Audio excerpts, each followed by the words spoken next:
harías si supieras que dentro de una casa de tu vecindario había alguien pidiendo ayuda y no hicieron nada?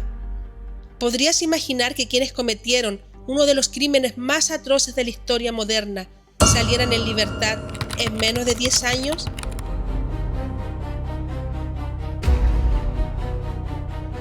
Hoy, entre crimen y misterio, te traemos uno de los casos más conocidos y perturbadores en la historia criminal de Japón y uno de los más difundidos en todo el mundo. Una joven estudiante de 17 años desapareció en noviembre de 1988 en Tokio. Nadie sabía dónde estaba. La policía buscó, los vecinos hablaron, incluso los investigadores estuvieron a centímetros de encontrarla, pero fallaron. Lo que ocurrió durante los 44 días que estuvo desaparecida es algo que una vez que se conoció, marcó para siempre a Japón entero.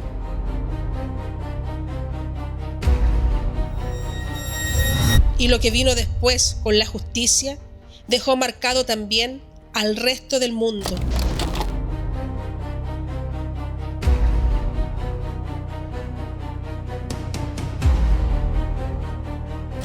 Junko Furuta nació el 18 de enero de 1971 en Misato, una ciudad en la prefectura de Saitama, muy cerca de Tokio. Vivía con sus padres y sus 2 hermanos en un hogar sencillo y trabajador. Era la típica familia japonesa de clase media que se esforzaba día a día. En el momento de su desaparición, Junko tenía 17 años y cursaba su último año de secundaria en la escuela Yasho Minami. Sus profesores la describían como responsable y dedicada. Sus compañeros la querían. No era de las que buscaba conflictos ni llamaba la atención de manera negativa. Era por todos lados una adolescente normal, con un futuro por delante.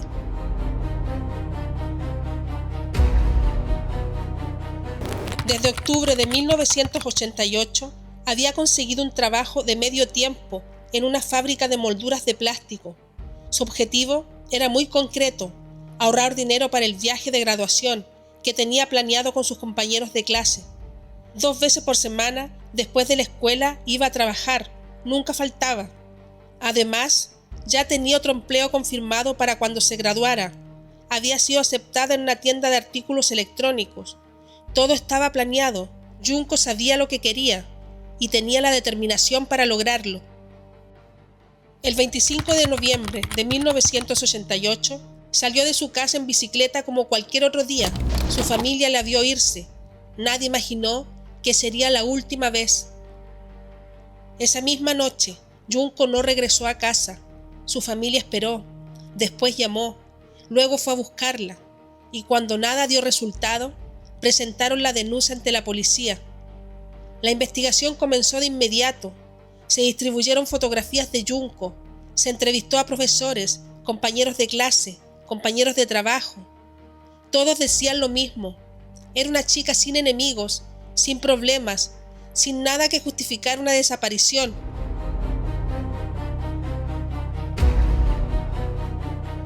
Dos días después de la investigación, ocurrió algo que momentáneamente desvió la investigación. El teléfono sonó en casa de los Furuta. Era Junko. Le dijo a su madre que estaba bien, que estaba con un amigo y que no volvería por un tiempo.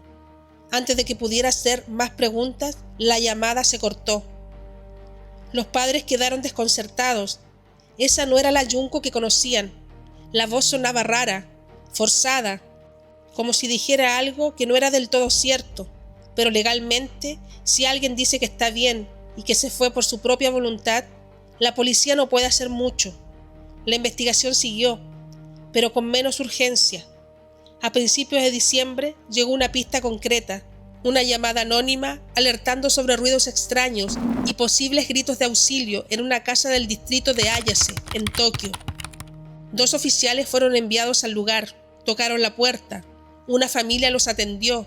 Le dijo que todo estaba bien, que los ruidos eran de una reunión de amigos. Sin una orden judicial, los policías no entraron, se fueron. Esa fue la oportunidad más cercana que tuvo Junko de ser rescatada, y se perdió. ¿Creen que los policías actuaron correctamente al no insistir en entrar sin una orden judicial? ¿Cómo creen que debería manejarse una situación así? Cuéntame en los comentarios. A unos 15 kilómetros de donde vivía la familia Furuta, en el distrito de Ayase del barrio de Adachi en Tokio, vivía la familia Minato, una casa de 2 plantas en una zona residencial común. Desde afuera, una familia más del vecindario. El hijo mayor de esa familia, Shinji Minato, había abandonado la escuela y se había integrado a un grupo de jóvenes delincuentes. Robos, vandalismos, asaltos, aspiraban a conectarse con Yakuza, el famoso crimen organizado japonés. La casa se convirtió en el punto de reunión del grupo. Los vecinos lo notaban, jóvenes entrando y saliendo a cualquier hora, ruidos y gritos, pero en Japón no es costumbre meterse en los asuntos ajenos y casi nadie decía nada. El grupo era liderado por Hiroshi Miyano, de 18 años. Los otros integrantes principales eran Yo Ogura, de 17, Shinji Minato, de 16, y Yasushi Watanabe, de 17, todos con historial delictivo, todos acostumbrados a actuar sin consecuencias. En octubre y noviembre de 1988, el grupo había intensificado sus actividades, había secuestrado y agredido a mujeres jóvenes en grupo, las llevaban a hoteles y luego las dejaban ir. Para ellos era algo rutinario. Solo 9 días antes de la desaparición de Junko, habían hecho exactamente eso con otra joven de 19 años en el mismo distrito de Adachi. La noche del 25 de noviembre, Miyano y Minato salían en motocicleta con una intención clara: atacar a alguna chica que estuviera sola. Cuando vieron a Junko regresando en bicicleta de su trabajo, la señalaron. No la conocían, no sabían quién era. Bastó con que estuviera sola.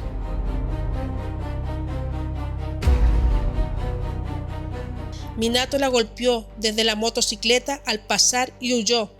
Junko quedó en el suelo, desorientada y asustada. Segundos después, Miyano se acerca a ella. Fingió ser un desconocido que había presenciado el ataque. Le dijo que conocía al agresor, que era peligroso y que podía acompañarla para asegurarse de que llegara bien a casa. Junko no tenía motivos para desconfiar. Aceptó la ayuda. Empezaron a caminar juntos mientras ella empujaba su bicicleta dañada. Poco después, Miyano la llevó hacia una bodega abandonada. Ahí la trampa se cerró. Dentro le ordenó que no gritara, le mostró lo que parecía un arma y le dijo que tenía vínculos con Yakuza. La agredió y amenazó con hacerle daño a su familia si no obedecía. Luego llamó a otros miembros del grupo. Cuando se reunieron los 4, revisaron las cosas de Junko y encontraron su dirección, información de su familia. Volvieron a amenazarla. Si intentaba escapar o pedir ayuda, irían por sus padres y hermanos. Esa noche la llevaron a la casa de la familia Minato, en el distrito de Ayase. Le dijeron que se quedaría ahí por un tiempo, y así comenzaron 44 días que no tienen palabras suficientes para describirlos.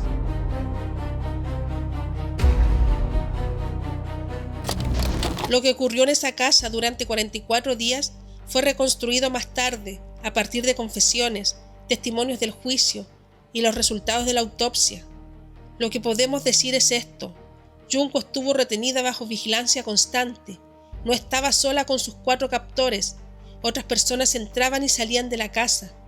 Muchas sabían que ella estaba ahí contra su voluntad. Nadie hizo nada.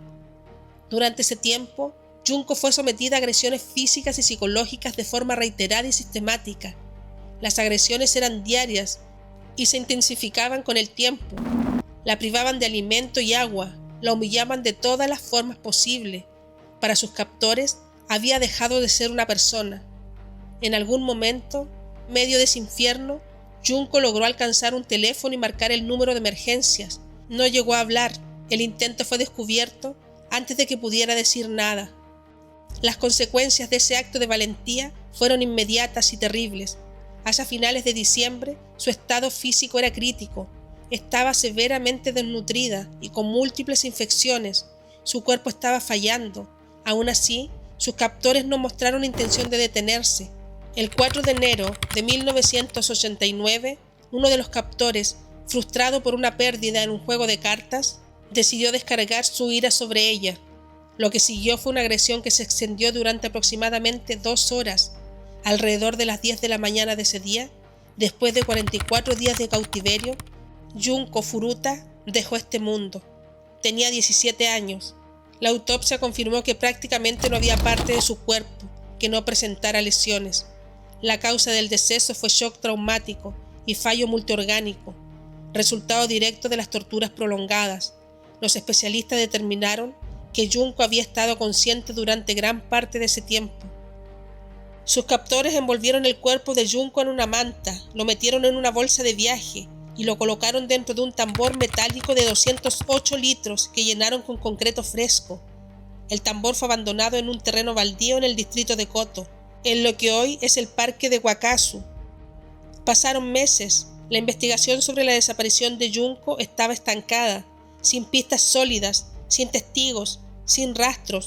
El 23 de enero de 1989, la policía detuvo a Miyano y a Ogura por un caso separado, el secuestro y la agresión de una joven de 19 años ocurridos en diciembre de 1988, mientras Junko aún estaba retenida. Durante los allanamientos encontraron prendas de ropa femenina que no pertenecían a nadie de esas casas. Las sospechas crecieron. El 29 de marzo de 1989, 2 oficiales fueron a interrogar nuevamente a Miyano, esta vez por un crimen distinto, el fallecimiento sin resolver de una mujer y su hijo ocurrido en noviembre de 1988. Cuando los investigadores empezaron a presionarlo, Miyano cometió un error fatal. Pensó que estaban hablando de otro crimen, uno que creía que todavía estaba oculto. Creyó que alguno de sus cómplices ya había hablado. Entró en pánico y comenzó a confesar. Le dijo a los investigadores que el cuerpo estaba dentro de un tambor metálico lleno de concreto, en un terreno baldío cerca de una planta de construcción. Los detectives, desconcertados, empezaron a conectar los puntos.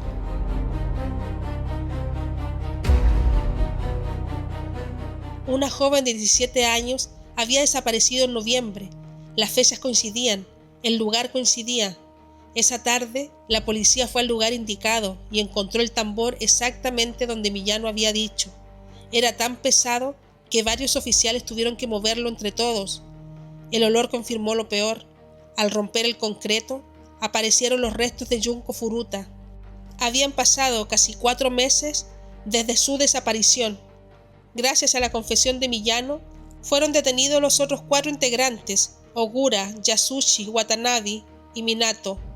Cuando la policía fue a informarle a la familia Furuta, la madre de Junko colapsó y tuvo que ser internada.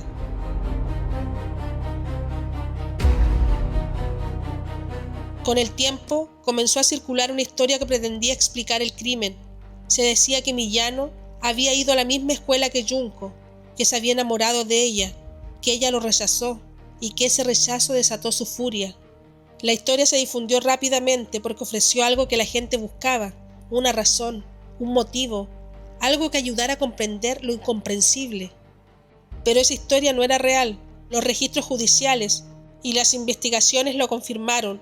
Junko Furuta y Hiroshi Miyano nunca se habían visto antes del 25 de noviembre de 1988. No se conocían, no habían hablado. Junko estudiaba en Misato, Saitama. Miyano había asistido a una escuela en el distrito de Adachi, Tokio, y la había abandonado más de un año antes del crimen. La verdad es más perturbadora que cualquier historia de amor rechazado. Esa noche Miyano y Minato salieron con la intención de atacar a alguna chica que estuviera sola. Junko estaba ahí. Eso fue todo. No hubo motivo personal. No hubo historia previa. Junko podría haber sido cualquiera que pasara por esa calle esa noche. Esa es quizás la parte más inquietante de todo el caso.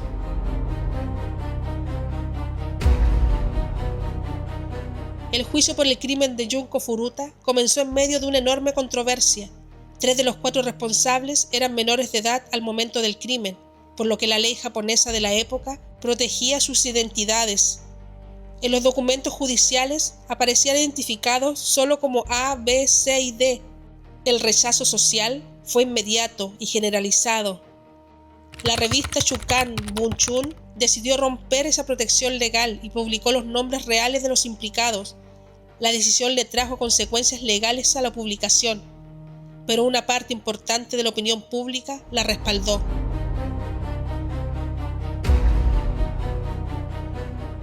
El líder del grupo, Hiroshi Miyano, que tenía 18 años y era el único adulto legal del grupo, recibió inicialmente una condena de 17 años. Al apelar para reducirla, el tribunal hizo lo contrario. Le agregó 3 años más, dejando su condena en 20 años. Los otros 3, al ser menores, recibieron condenas de entre 5 y 10 años en instituciones juveniles. Para la familia Furuta y para millones de personas en Japón y en el mundo, esas penas fueron un golpe devastador. Resultaba incomprensible que 44 días de cautiverio y tortura sistemática pudieran resolverse con penas tan cortas. Los padres de Junko iniciaron una demanda civil contra la familia de Minato, cuya casa fue el escenario del crimen. Ganaron el juicio y recibieron una compensación económica, aunque ellos mismos reconocieron que ninguna suma podría reparar lo que habían perdido.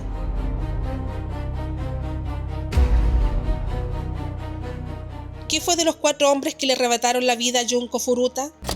Hiroshi Miyano cumplió sus 20 años de condena y fue liberado en 2009. Cambió su apellido a Yokoyama para tratar de pasar desapercibido. En 2013 fue señalado por presuntamente participar en un fraude telefónico dirigido a personas mayores, pero no fue procesado por ese cargo.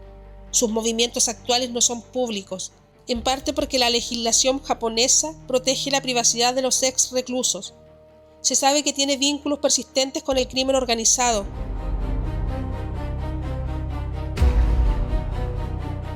Ogura fue liberado en 1999 tras cumplir su condena. Cambió su apellido a Kamisaku e intentó rehacer su vida. Trabajó brevemente en el sector de tecnología y se casó, pero en 2004, solo 5 años después de salir, fue detenido nuevamente por atacar y confinar a un conocido. Fue condenado a 4 años adicionales y salió en 2009. En julio de 2022, Ogura falleció. Su madre lo encontró en el baño de su casa. Tenía 51 años. Watanabe cumplió su condena y fue liberado en 1996. Regresó a vivir con su madre. Con el tiempo, desarrolló una enfermedad neurodegenerativa que fue deteriorando progresivamente su salud. Su familia no tuvo medios suficientes para afrontar el tratamiento. Watanabe falleció en mayo de 2021, a los 49 años.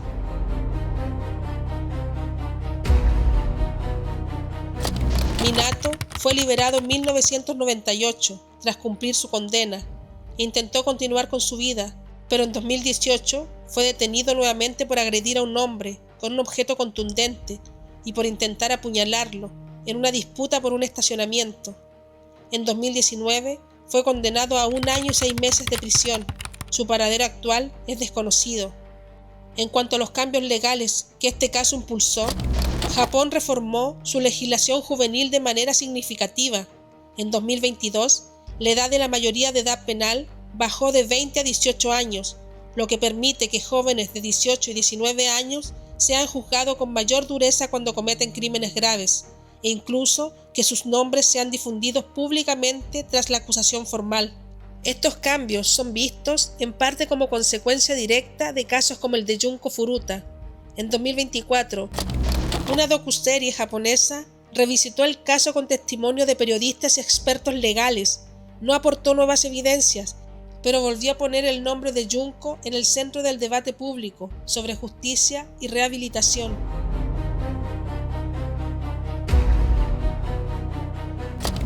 Junko Furuta era un adolescente con sueños concretos y sencillos: graduarse, viajar con sus amigos, trabajar en una tienda de electrónica.